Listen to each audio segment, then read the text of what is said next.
They thought it was a joke. A blind, black boy in a public school uniform, standing beside a Steinway in a room filled with millionaires. But what happened next shattered every assumption, every smug smile, and turned the night into a reckoning the New York musical elite would never forget. "Hey, kid, how about playing something for us? I bet you know Happy Birthday." The voice of world-renowned pianist Vincent Sterling echoed across the polished grandeur of the Lincoln Arts Center, laced with mockery and dripping with amusement. The audience, New York's cultural elite dressed in velvet and Versace, chuckled politely, unsure if it was a joke or a performance. At the center of it all stood David Thompson, 16, blind, gripping his white cane like a lifeline. He didn't move, didn't flinch. The soft clink of champagne glasses filled the awkward silence that followed. David had come with his public school music teacher, who had miraculously secured 2 tickets to the most exclusive charity recital of the season. He stood quietly at the back until Vincent spotted him, a teenage misfit in a room of tuxedos. Vincent adjusted his Armani lapels, flashing a grin that had graced magazine covers from Paris to Prague. At 42, he was hailed as the greatest interpreter of Chopin alive, a legend whose fingers could summon standing ovations and million-dollar contracts.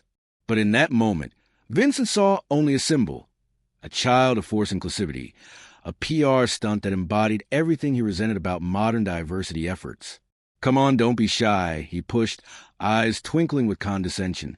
"I'm sure our generous donors would love to see how we're investing in the next generation." A few guests snorted into their wine.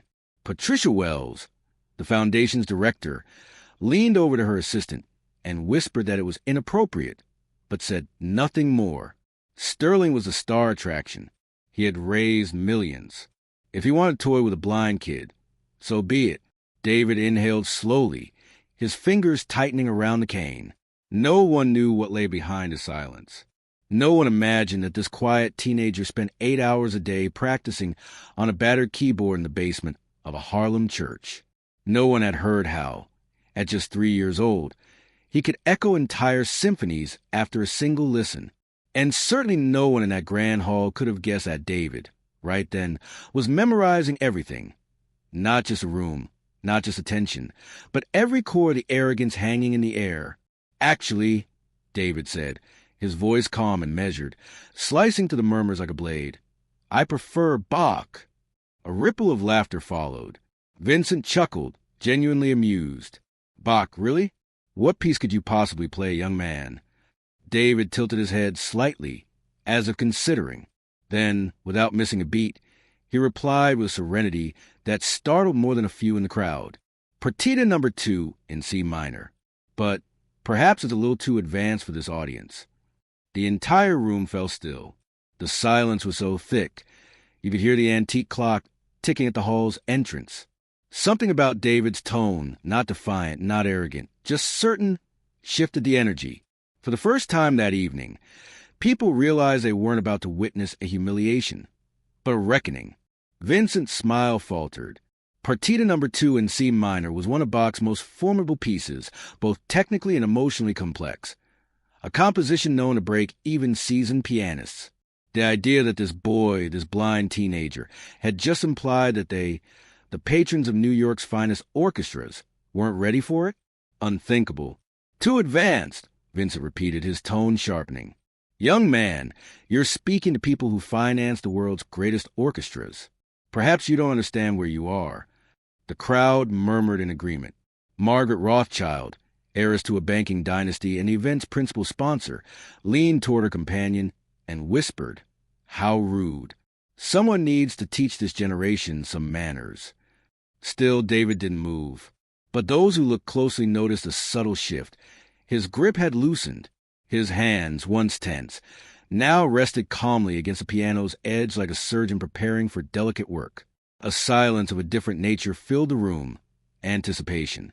"Vincent," said Dr. Harrison Webb, conductor of the Boston Symphony, in a low voice, "perhaps we should continue with the program." But Vincent, now clearly irked by this public challenge, cut him off. No. I think young David here has raised a valid question. He seems to doubt the sophistication of our guests. It's only fair he demonstrate this musical superiority he's implying. With a theatrical flourish, Vincent strode to the Steinway and began playing the opening bars of Partita, exaggerating every movement for effect. The notes were crisp, technically brilliant, but cold, a recital, not a revelation. He paused. You see, David, this piece requires not just skill, but emotional maturity, depth, layers of experience. It takes decades to understand Bach. Are you sure you want to expose yourself like this? But what Vincent didn't know, what none of them knew, was that David had lived more pain in 16 years than most would in a lifetime. Since the car accident that stole his sight and his parents, David had immersed himself in music not as a pastime, but as survival. His Aunt Deborah, a janitor at the city's music conservatory, had smuggled him Braille sheet music and rare recordings. For years, David had listened, studied, memorized not just the notes, but the emotions beneath them, the sorrow, the rebellion, the redemption. Music wasn't something he played. It was something he became. And now, the keys awaited. Dr. Sterling, David said, deliberately misusing the title with razor precision. You played the first few bars in D major. Partita number 2 is in C minor. The correction hit, like a snapped violin string. An icy silence fell over the hall. Vincent Sterling felt the blood rush to his cheeks. He had intentionally shifted the key, a subtle trap, designed to test the boy's knowledge. But he hadn't expected to be exposed. Not publicly, not so precisely. Obviously, it was intentional, Vincent muttered, voice faltering. A test of his basic musical ear. I see, David replied calmly, his tone measured and unwavering, the kind of calm that made a few guests sit a little straighter, unsure whether they were witnessing insolence or something deeper. Then you must also know that Bach composed a partita after the death of his first wife, Maria Barbara. Each movement reflects a stage of mourning. That's why playing it correctly requires more than technique. It requires having known real loss. The words cut like glass. For a moment, Vincent didn't breathe. The implication sank in his performance, always crisp and clean, had long been accused of lacking soul by critics too afraid to say it outright. And now, a teenager, blind, black, and publicly schooled, had said it with terrifying precision. His mask of effortless superiority cracked, just slightly. Very good, Vincent said tightly, jaw clenched. Since you're so knowledgeable about music theory, perhaps you'd like to show us in practice? Or would you prefer to keep dazzling us with your encyclopedic memory? Without a word, David stepped toward the piano. He placed his cane carefully against a bench, and with the effortless grace of someone who'd mapped every key in his mind, let his fingers hover above the Steinway. A hush fell over the room. One question before I begin, David said, turning his head slightly toward the audience. Has anyone here ever lost everything they loved in a single moment and had to rebuild their soul note by note? This silence was different. No longer discomfort or ridicule, but recognition. A few guests blinked. One woman placed her hand over her heart. Some shifted in their seats, not from boredom, but because they suddenly felt seen, understood, exposed. Vincent, watching closely, felt a sudden chill run down his back. It wasn't just the words. It was the way the boy sat, the way his hands hovered with certainty, the stillness in his spine. This wasn't going according to plan. The humiliation he'd intended had reversed course, and now he was the one standing at the edge of something unknown. What the audience couldn't see was that every dismissive glance, every soft chuckle at his expense, every underestimation, was not breaking David. It was sharpening him, transforming him, feeding something ancient and indestructible, pain refined into purpose, suffering converted into skill. And David was seconds from unleashing it. His question still hung in the air, resonant and raw, like a suspended cord unresolved. Vincent, now visibly irritated, raised his voice. Enough cheap philosophy, he snapped, the last threads of social civility unraveling. Either you play now or leave, so we can return to a serious program. Honestly, Margaret Rothschild muttered, not caring if she was heard, I don't know why we allow anyone into these events. There is a standard to be maintained. David's hands were still poised, his body still calm. He nodded slowly. You're right about standards. They are important. His voice carried not anger, but conviction. So composed that Dr. Webb, sitting in the third row, leaned forward slightly, sensing something the others had missed. In the fifth row, David Thompson, his aunt who had raised him since the accident, recognized the tone instantly. It was the one David used when solving theorems most thought impossible or when quietly preparing to prove someone wrong. She had worked long enough at the conservatory to know David wasn't just gifted. He was something else entirely. Something once in a generation. David, Vincent said sharply, losing patience, "Are you going to play or not? Because no one here has all night for your existential musings." David shifted on the bench and smiled faintly. "Actually, I'd like to make a small change to the proposal." Vincent blinked. "Change? Instead of partita number 2, how about something a little more educational for the audience?" A scoff rippled from Vincent's lips. "Educational?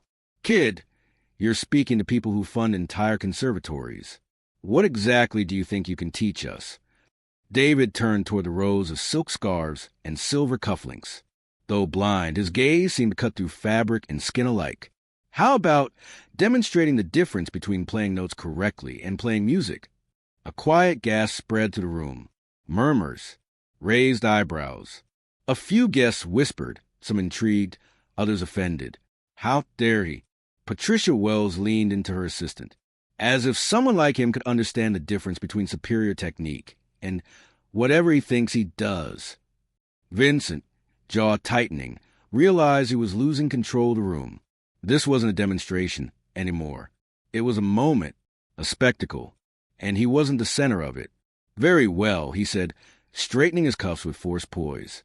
"Since you're so eager to teach, I'll go first.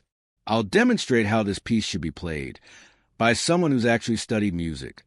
David stepped aside respectfully, though an almost imperceptible smile played at the edge of his lips. Not nervous, not defiant, just patient, like a chess player who had finally lured his opponent into the trap. Vincent sat at the Steinway and began to play. His technique was flawless. Every note fell in place like a polished gem. His fingers glided with mechanical elegance, years of training shaping each phrase with mathematical precision. The audience watched, some visibly impressed, others quietly conflicted, their minds recalling David's words, wondering if what they were hearing was indeed music or just notes. David closed his eyes, not to block out the sound, but to absorb it. He didn't just listen. He dissected. He memorized not just a melody, but the subtle shifts in tempo, the breath between measures, the emphasis on the wrong syllables of emotion. Every interpretative choice was photographed in his mind like evidence in a case. He was preparing to win. Deborah watched him, holding her breath. She had seen this look before, late nights in the kitchen when David played old recordings on repeat, slowing them down to feel where the truth lived. She had known for years that her nephew wasn't just a boy with talent. He was a quiet storm, waiting for his moment to arrive. In the third row, Dr. Webb leaned forward again, eyes flicking from Vincent to David. The conductor had heard 1,000 brilliant pianists, but very few performances left the kind of silence he now felt creeping up around them. Vincent ended the partita with a dramatic flourish, his signature final chord, and rose with a half smile expecting applause. But the audience did not clap. Not yet. They were still waiting, because every head had turned to the boy still standing at the piano, his hands now lowering gently onto the keys. And there was something in the way David exhaled, like someone stepping into light after years in the dark, that made the whole room forget to breathe. The audience applauded politely, murmuring to each other about Vincent's flawless technique and mature interpretation. There were scattered nods of approval, a few whispered praises for the precision and control of the performance. Vincent, feeling a surge of self-satisfaction, rose from the bench and gestured grandly toward the piano like a magician passing the stage to an apprentice. "And now," he announced, "let's see how our young maestro interprets a piece that is clearly beyond his capabilities." David approached the piano again, calm and composed, but before sitting, he turned toward the audience. What came next wasn't expected. "Before I begin," he said, "I'd like you to know something about the music you just heard." Vincent frowned. "What are you talking about?" David didn't answer him directly. His voice took on a new tone, one that didn't belong to a boy seeking approval, but to a storyteller, a teacher, a soul about to testify. The partita number 2 was not written as a technical exercise. He said, slowly, clearly. It was a dialogue with grief. Every movement is a stage of mourning for the loss of Bach's wife, Maria Barbara. The audience shifted in their seats. A few leaned forward. The glitz and hauteur of the evening began to dissolve as something more sincere took root. The first movement, David continued, is denial, the music itself refusing to accept the finality of loss. The second, his voice lowered, is fury, anger at fate, at God, even at the music itself for not being able to raise the dead. Vincent rolled his eyes. Any first-year student knows that, he snapped. You're not impressing anyone with basic historical context. But David smiled, and this time, the smile wasn't forced. It reached all the way to his eyes. You're right, he said gently. Historical context is easy to memorize, but living that pain, that changes everything.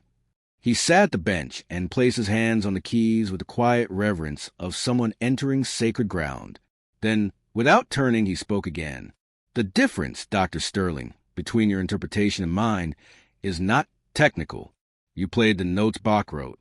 I'm going to play the tears he shed. The silence that followed was charged with something far more powerful than discomfort. It was electric, expectant, as if the very air in the hall had shifted in anticipation of something momentous. Even the most skeptical of the guests could feel it, a crackle of something genuine, something real. In the fifth row, Deborah clenched her fist in her lap. She could barely breathe. Her nephew wasn't just about to perform. He was about to expose himself to a crowd that had dismissed him the moment he entered. It was an act of supreme courage, and she knew exactly how much it cost him. Vincent remained standing beside the piano, trying to maintain an expression of disinterest, but his jaw had tightened.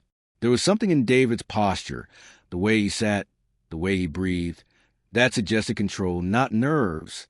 Command, not defiance. And Vincent knew, with a sinking feeling, that the night was no longer his. David closed his eyes. In that moment, the grand hall disappeared. The rich fabrics, the crystal chandeliers, the cynical faces, gone. In his mind, he was back in that sterile hospital room 8 years ago. The beeping machines, the smell of disinfectant, the words no child should ever hear. They're gone. And then the darkness, permanent, unforgiving, the darkness that had never left. And then he began to play. The first notes of the partita rose like a question, not the kind that demands an answer, but the kind that lingers in the soul. It wasn't just music. It was a resurrection. They were the same notes Vincent had played minutes earlier, but they didn't sound the same. They couldn't, because now each note carried truth. Every bar pulsed with lived experience. Each pause, each rise and fall, felt like a heartbeat learning to steady itself after trauma. The music wept, and then it raged, and then it whispered the sacred story of a child who had been broken, and rebuilt himself with nothing but sound. Vincent Sterling took a step back, startled. The opening bars alone had stunned him. He recognized the structure, but not the soul. His own version had been technically perfect, but David's was alive. Dr. Webb leaned forward in his seat, lips parted. My God, he whispered. In 4 decades of conducting, he had never heard the partita played like this. Vincent's legs trembled beneath him. The ease with which David's hands moved, not just fluid but effortless, was terrifying. The transitions that he, a world-class pianist, had carefully rehearsed were flowing from David's fingers like a second language. No, like breathing. In the third row, Margaret Rothschild, who had mocked the boy only minutes earlier, now sat frozen, tears slipping silently down her face, cutting through her makeup. This wasn't performance. This was resurrection. The boy's music touched a part of her she'd buried long ago, behind diamonds and status and gala dinners. A part that still grieved. How is this possible? Patricia Wells whispered to her assistant, her voice cracking. But there was no answer. Only the music, building, trembling, releasing. Because David wasn't just playing partita number 2. He was retelling it, rewriting it with his own scars. The first movement became a story of childhood innocence ripped away. The denial not a theoretical character in music history, but his own. The night he woke to a world with no parents, no vision, no future. The second movement, Fury, poured out like thunder. The rage of a boy discarded by systems, by stares, by silence. Rage at being seen as an afterthought, a checkbox of inclusion. Rage at the man who had tried to reduce him to a joke. Vincent stood motionless, his chest tight. Every phrase David played rebuilt the piece from within, reshaping it into something raw and sacred. His own interpretation, once praised in elite conservatories from Vienna to Tokyo, now fell hollow, exposed, a mathematical trick with no heart. He was watching himself be unmasked. And worse, he knew everyone else saw it too. The room had transformed. No one whispered. No one checked their phones. No one sipped wine. Every single person sat still, as if afraid to breathe too loudly and miss something eternal. David's hands never faltered. He played not with vengeance, but with transcendence, using every memory, every sorrow, every ounce of pain and perseverance to reclaim the space that had been denied to him when he walked in. And he wasn't finished yet. When David reached the third movement, something indescribable happened inside that concert hall. The music no longer seemed to come from the piano alone. It seemed to emerge from somewhere deeper, as if box notes had been pulled through David's very soul and offered to the audience as something reborn. The movement, known in Bach's spiritual philosophy as representing acceptance and transcendence, now took on an almost sacred energy. David wasn't just playing for the audience. He was playing through them, connecting every person in that room to the universal experience of grief, resilience, and renewal. Vincent, Dr. Webb whispered under his breath, voice thick with awe, "This boy, he's one of the greatest natural talents I have ever witnessed." Something inside Vincent Sterling cracked.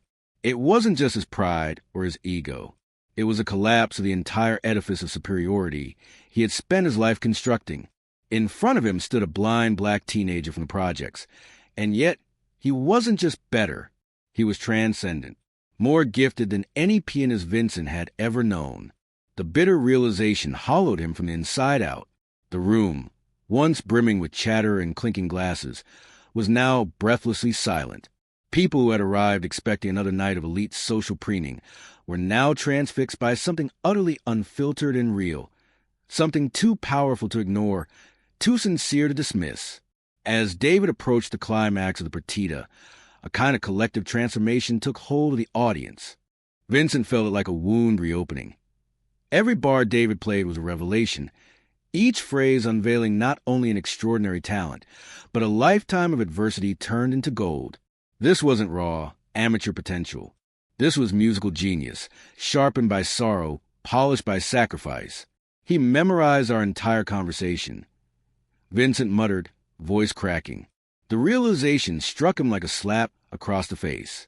Every mocking word, every condescending jab, David had stored them like notes in a mental score. And now he was composing their downfall with them. In the fifth row, David Thompson wept silently, her hands clasped over her mouth. She had seen David's journey in 1,000 unseen moments. The bleeding fingers, the long nights with braille sheets spread across the floor, the church basement filled with echoes of resilience. Now the world was seeing what she had always known, and they were finally listening. Vincent looked around and saw his destruction mirrored in the faces of the elite. Margaret Rothschild's expression had shifted to one of cold contempt, her eyes no longer admiring. Dr. Webb shook his head slowly, the disappointment playing on his face as he reevaluated the man he had once called a peer. "How dare you?" Patricia Wells whispered sharply, not to David, but to Vincent. "How dare you try to humiliate a child with such an extraordinary gift?" Vincent opened his mouth, but nothing came. No excuse, no defense. There was no justifying what he had done. He had tried to use status and prejudice to bury a voice that had more truth in one phrase than Vincent had played in a lifetime. David concluded the partita with haunting delicacy, his fingers hovering for one final suspended note, as if sealing a contract between his soul and the music. When the final sound evaporated into silence, it left the room suspended in something close to reverence. His hands lingered on the keys a moment longer before he stood, turning toward the audience.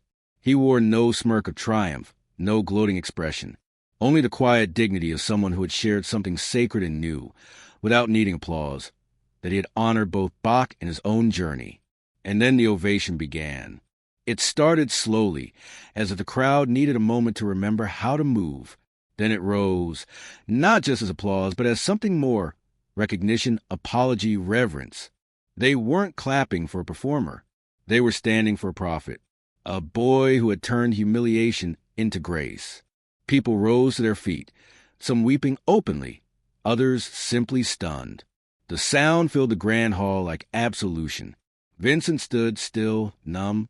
He watched in real time as his reputation, painstakingly curated over decades, was obliterated in 15 minutes by a blind prodigy he had dismissed as a joke.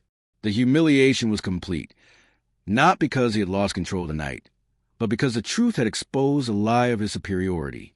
"Mr. Sterling," Dr. Webb said sternly, approaching with a tone Vincent had never heard directed at him before, a tone of final judgment. "We need to have a serious conversation about your future with our orchestra." Vincent didn't reply. He couldn't, not as Margaret Rothschild pulled out her phone, and he understood instinctively that his humiliation would echo through the cultural elite long before he made it to the exit. His fall wasn't just witnessed, it was documented. David approached him quietly, extending his hand with sincere poise. "Thank you for the opportunity to play, Dr. Sterling," he said, calm and composed. "Sometimes we need to be confronted with our own music to understand who we really are." Vincent took the boy's hand with trembling fingers, finally grasping that he hadn't just witnessed a transcendent performance. He had watched his own downfall, composed in real time by the very boy he tried to erase. While David accepted the heartfelt congratulations of the very elite who had once doubted his right to stand among them, Vincent Sterling, once celebrated as the world's finest interpreter of Chopin, discovered that music, like justice, has its own ways of balancing the scales. 6 months later, David Thompson walked through the sunlit halls of the Juilliard School of Music as a full scholarship student. At 17, he became the youngest student in the institution's prestigious history to receive such an honor. His audition tape, a recording from that very night at the Lincoln Arts Center, a performance now whispered about in academic circles like folklore. Dr. Harrison Webb, the man who had witnessed David's soul poured out in Bach, had personally lobbied the board to accept him. "Talent like this comes along once in a generation," he said firmly to any administrator who even hinted at hesitation, "and it would be criminal not to nurture it." The practice room where David spent his mornings overlooked Central Park, a view he would never see, but whose silence inspired him more than noise ever could. It was a far cry from the damp church basement where he had learned to play. But more meaningful than the environment was the recognition. His professors didn't treat him like a charity case. They spoke to him as a peer, a future master. Margaret Rothschild, who had once scoffed at his audacity, now personally funded his program and launched a foundation in his name, dedicated to finding and nurturing musical talent in underserved communities. "That boy," she told the New York Times, "taught me that privilege without purpose is just waste." While David rose, Vincent Sterling's world began to dim. Vincent Sterling's downfall wasn't dramatic. It was gradual, humiliating, and impossible to escape. One by one, his contracts with the world's major orchestras were rescinded. The video of David Thompson's performance, and the cruel humiliation that preceded it, had gone viral, amassing millions of views across platforms and igniting fierce public outrage. Comment sections and op-eds burned with accusations of racism, elitism, and the ugliness of cultural gatekeeping masquerading as sophistication. The backlash was swift and unforgiving. Vincent attempted to revive his career with a European tour, hoping distance would dull the memory. But even across the Atlantic, the story had arrived first. Music critics who once praised his precision now questioned not just his technique, but his humanity. "Sterling plays the right notes," one influential critic in The Guardian wrote, "but his music lacks the soul we witnessed in that young prodigy. Technique without truth is only noise in a tuxedo." The ripple effects extended beyond Vincent. Patricia Wells, once the unshakable director of the foundation that hosted the infamous recital, was forced to resign after public demanded accountability. The board, eager to distance itself from scandal, stated plainly that they could not and would not allow their institution to become a platform for discrimination under any veil. Meanwhile, in a sunlit room at Carnegie Hall, Deborah Thompson watched her nephew prepare for yet another performance. This time, he wasn't an awkward guest or a token of inclusion. He was a featured artist, a headliner, and not just anywhere. He was about to perform on one of the most iconic stages in the world.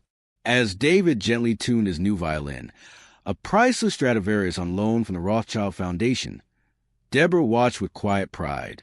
"Don't you feel angry about what happened?" she asked softly, unable to forget how brutal that night had been.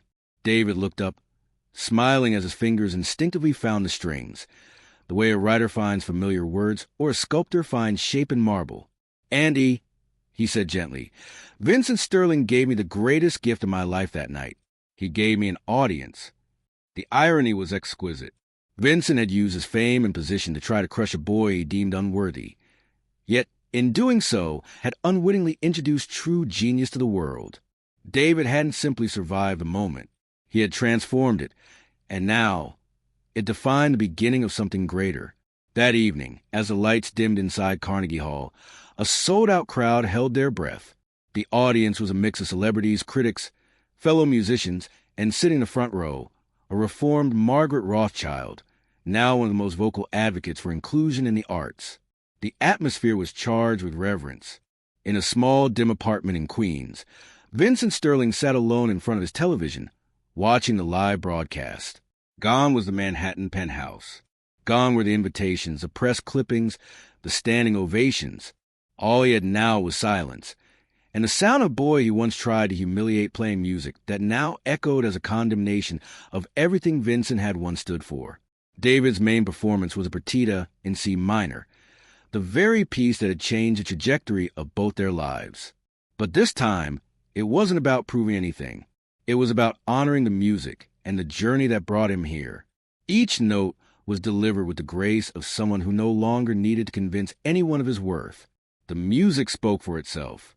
When the last note faded into the vaulted ceilings of Carnegie Hall, David stepped to the microphone, pausing as the audience sat in hushed silence. "Music," he said, his voice calm and clear, "doesn't belong to any of us. She exists to connect human hearts, regardless of our background or our appearance. That is a true democracy of art." The ovation erupted like a storm of catharsis. For 15 uninterrupted minutes, the hall shook with applause. People rose to their feet, some crying openly, not just for the sheer beauty of the music, but for the transformation they had witnessed. It was more than a concert. It was a reckoning, a lesson that the purest forms of art emerge from honesty, from pain, and from unshakable belief in one's own voice. 2 years later, David Thompson released his first album, a collection of classical masterpieces infused with soul and interpretation that felt ancient and new all at once. It became the best-selling classical album of the decade.